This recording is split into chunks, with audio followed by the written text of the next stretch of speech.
How to delete your YouTube watch history. Go to YouTube homepage and you should find the history icon in the left sidebar. 4 tabs down on the sidebar. Click on the History tab.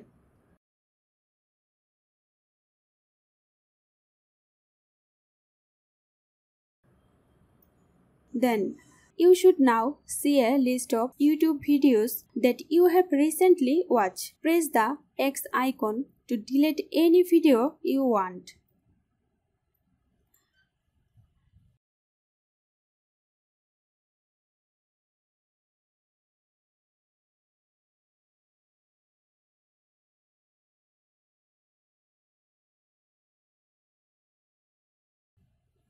And if you want to erase all of the videos in one full sweep, then you can click the Clear All History tab on the right hand side and your YouTube history delete done.